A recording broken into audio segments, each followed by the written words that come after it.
Just like that, yours truly, DJ Obsession, definitely in the building. It is Sunday, December 1st, 2019. Thanksgiving and Black Friday are behind us.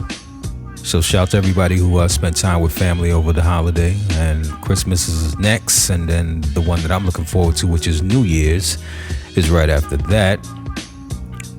We are going into a new decade. 2020 is upon us, and I'm super excited for that. I don't even want to talk about the things that I got planned, things that are already in motion, but it should be good, man. I'm looking forward to it. Anyway, you know what it is, man. This is the Tales from the Crack Era, episode 3. I just want to take a second to thank everyone who's been rocking with me. Shout to everyone who's been hitting me up and encouraging me to keep talking about this. So we're going to keep it going. So what I want to talk about today is me getting in the game and what influenced me at the time. So we talking 90, 92, somewhere around there. And crack, like I said, had totally gripped the community. People were selling it, people were smoking it. It was just like a way of life at the time. You know, it was always on television, this big drug epidemic, and you couldn't escape having some sort of conversation or some kind of contact with it in some kind of way. It was just everywhere.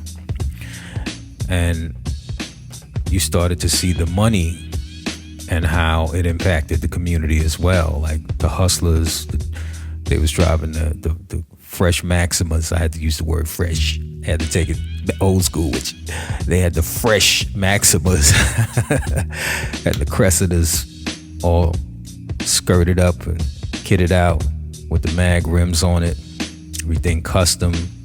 You know, you seeing the jewelry, the outfits, and you wanted some of that. The music reflected it to a certain degree.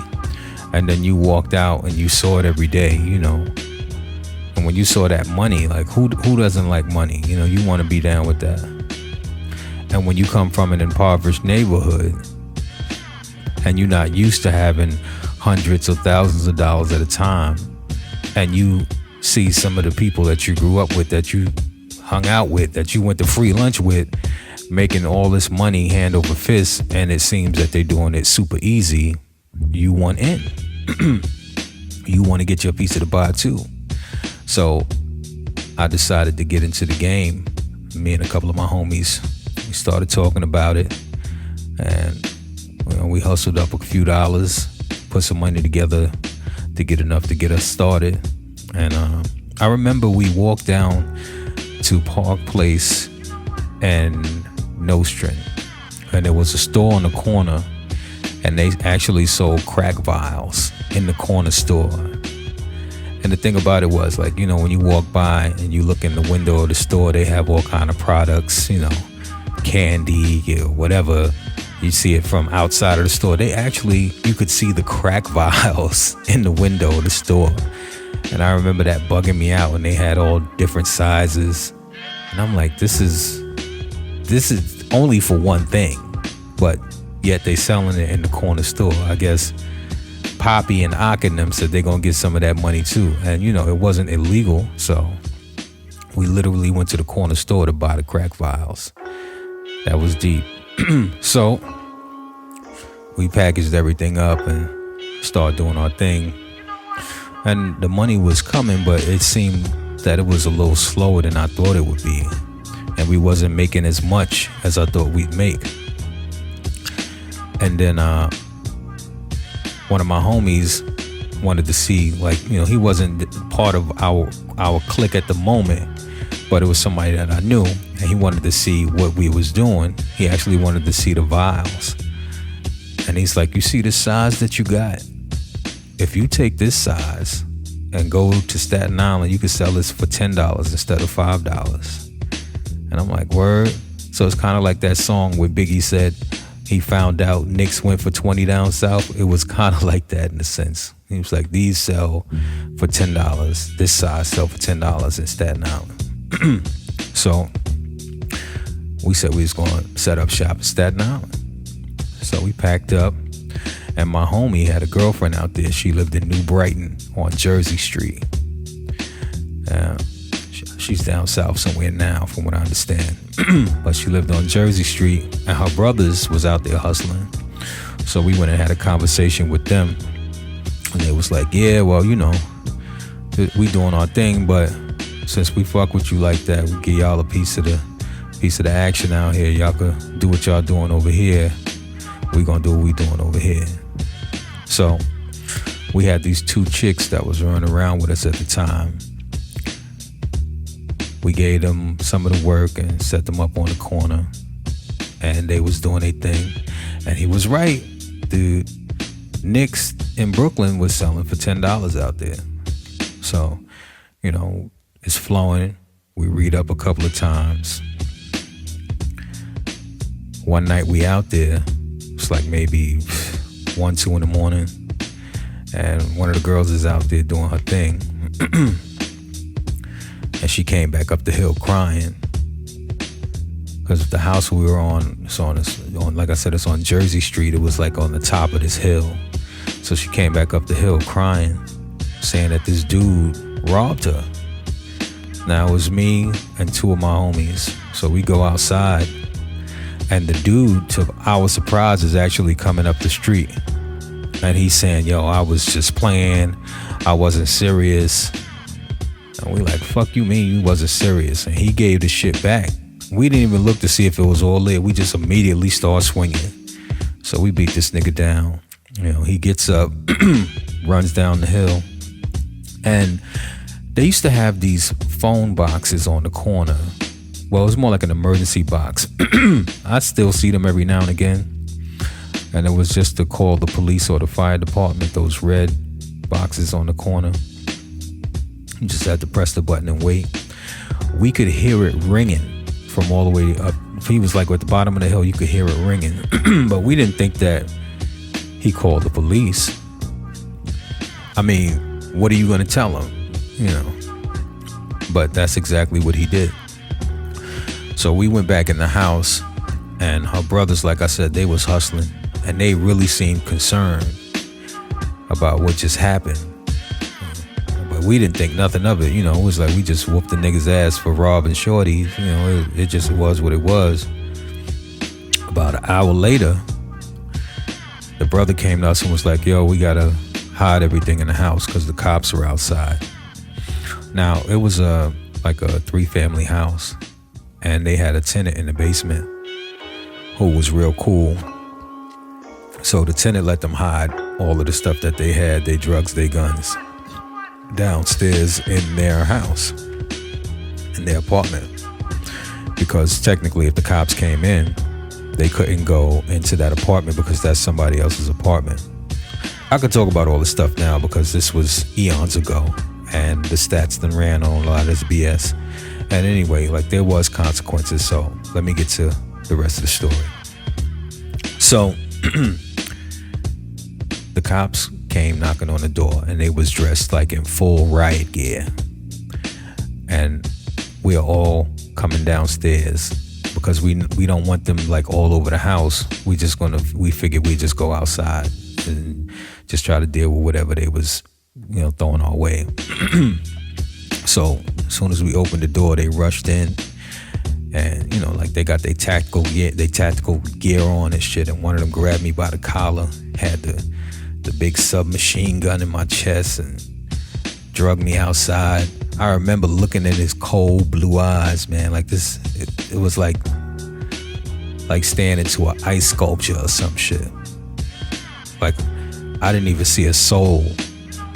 I swear to God, I didn't even see a soul. Like, I felt like that cop wanted to just, any reason he could to justify shooting. But, you know, they took us all outside. Now, while I was walking down the stairs, well, let me rewind a little bit. While we were fighting, I had a 8-ball jacket on.